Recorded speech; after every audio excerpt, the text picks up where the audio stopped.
Photography. It's something we all do to some extent. We all have some device that can take a photo or a video. It's a device that you are watching this on.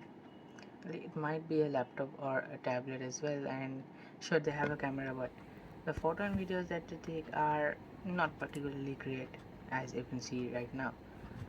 Well, um, so by that I just mean mobile photography or something um, that you might not be watching this on, like a point and shoot camera or a DSLR or a mirrorless camera. See, to start off things, you just have to start off with something that you have, and well, we mostly have mobiles, and it doesn't matter whether, like, to start off, you don't really need a very high-end camera or even point and shoot for that matter. A phone camera these days, at least, they have brilliant, and the newer the phone, the better would be like the easier it would be to start off things, because nowadays, like, the newer phones and like quite a few years back as well, these phones, they have a bit of like scene recognitions and everything. All these features, it just help in getting the image that will be taken would be absolutely great. Like, you just have to tap the shutter button and it will take a good photo.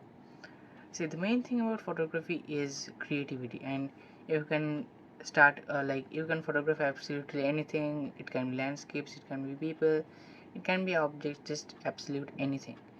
For a start, well, you just have to start with the auto mode in mobiles or even cameras. Start off with the automatic mode, and like in DSLR, if you have a DSLR, then use the autofocus, because see, even professional photographers actually use autofocus for most of the shots, because like, that's just like, for a normal shot you just don't have to put much efforts, and when you are absolute beginner, then obviously there's no question about it.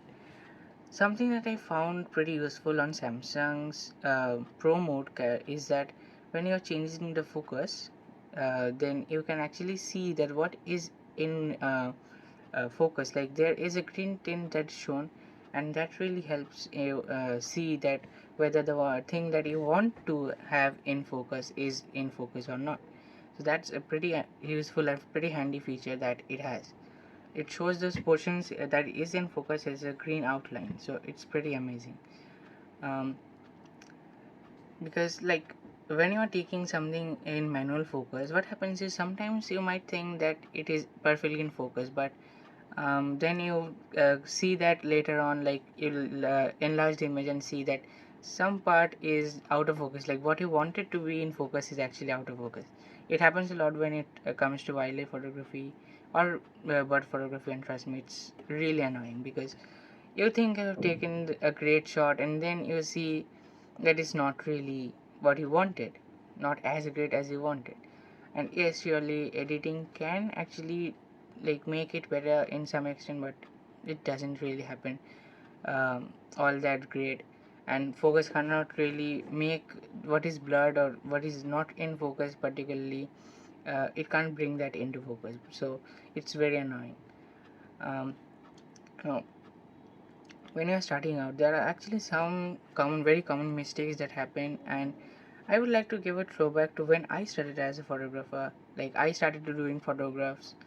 um, I got my first camera in 2013. It was a Nikon Coolpixel 27, and like, in last 6 months I have been going through some of the shots that I have taken and editing some of the best shots. And what I found is is my most common error is that uh, some of those shots that I have taken is a bit askew, and like, it can be fixed, of course, with editing, but sometimes it happens that, like, it's like when you are cropping it into, like, rotating, and it gets cropped, some parts gets cropped, and that part may be like, if suppose there is a something, a building, and the top spire that goes out of focus, that would be not really what you want. So of course it can be fixed to some extent, but sometimes it can't. So and actually this problem can be fixed very easily. All you have to do is turn on the grids, like in mobile, or like DSLRs and cameras do have that feature. inbuilt, so you have to use that. Like grids are actually particularly useful for some rules of photography, but for now just use it to level the photographs that you take, because that is a very common error. Another common thing that people do is excessive editing. Like when they are starting out, they think that like over sharpening, like pushing the saturation or the sharpness as much would look good, but actually it doesn't really look that great, and um, people end up getting the photos over sharpened and over saturated. Newer phones actually have a pretty good like they sharpen the image and the saturation. It is a bit like more than what you would get on DSLR. Like the DSLRs and point and shoot, they don't have any post processing, but phones do post processing, and they make it slightly more. And what happens is that people would find that particularly good. Like when you are editing with if it's a photo that you have taken on a camera, then the first thing that people would do is to actually make it more saturated, more sharpened, and if it goes more than what is required, it would be not that great looking a shot, and phones actually help reduce that altogether. And like when you are doing an editing, just make it as minimal. Like unless you want a particular look, what you are looking for, what you should try to get is to make the edited photo to be as close to the original shot as possible. That's it. That's also what's it from the first episode of Wondrous Photography. um, it's just about what is the very basic things, and see you in the next week, see you in the next video. Thanks for watching.